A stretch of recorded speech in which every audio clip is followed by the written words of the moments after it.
The Curious Tiger, written by Catherine Veitch, illustrated by Claude. One evening, a mother tiger was taking her cubs, Tejas and Tara, through the forest. She wanted to teach them which animals to hunt for food. Tejas was always asking questions, but his mother did not mind, because being curious helped Tejas learn. Will we catch any animals? He asked. Not this evening, because our tummies are full, said his mother. Silently they crept through the mangrove forest, and soon they spotted an animal snuffling in the wet mud. That's a wild boar, whispered Mother Tiger. Wild boars are very tasty. Mother Tiger and Tara carried on, but Tejas stayed behind. Excuse me, he said to the boar, who was called Bristy. What do you eat? Bristy looked fearfully at the tiger cub, but could see his tummy was full. I like eating roots and shoots. Where were you? Scolded Tara as Tejas caught up with his family. Shh, said their mother. She was watching a monkey up in the trees. Tejas' mother told him it was a macaque, which is delicious. Once again, Tejas stayed behind. He asked the macaque, who was called Mitu, What are you eating? I'm snacking on some fruit before bedtime, replied Mitu. She felt perfectly safe high up in her tree. Try to keep up, said Tara, as Tejas joined his family again. Quiet now, said Mother Tiger. Can you see a spotted deer? Tigers love eating deer. Tejas was bursting with questions to ask the deer, so he hung back. The deer could tell that Tejas was not hungry. He said his name was Divam and that he liked to nibble leaves. Tejas had learnt so much from asking questions. I have something else to show you, said Mother Tiger. She took the cubs to a part of the forest where there were no longer any trees. Tejas could not believe what he saw. What's happened to the trees? They have been chopped down, replied his mother. But why? Asked Tejas. To make room for other things, said his mother.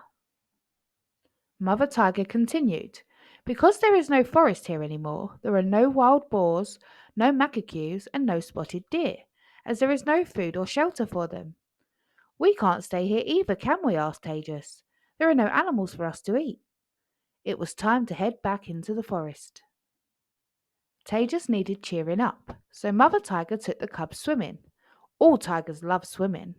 Race you to the river, shouted Tara, who was almost there already. Splash! In the river, Tejas met an otter. He could not stop himself asking another question. What do you like to eat?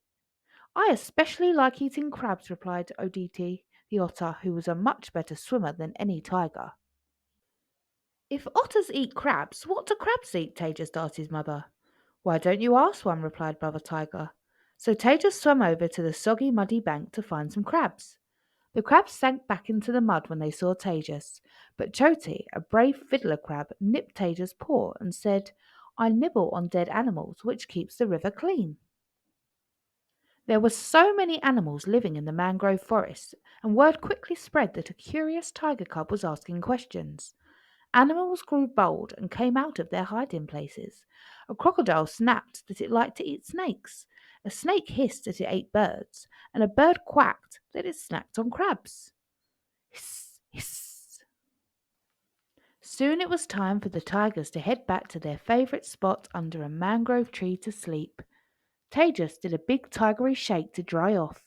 He was bubbling with excitement all the way home and could not stop chatting, telling Tara everything he had learnt that evening. Tejas didn't want a story for bedtime. He wanted to hear more about his forest. By asking questions, I found out that some animals eat plants and that others, like us tigers, eat animals, he told his mother. Is there anything that hunts tigers?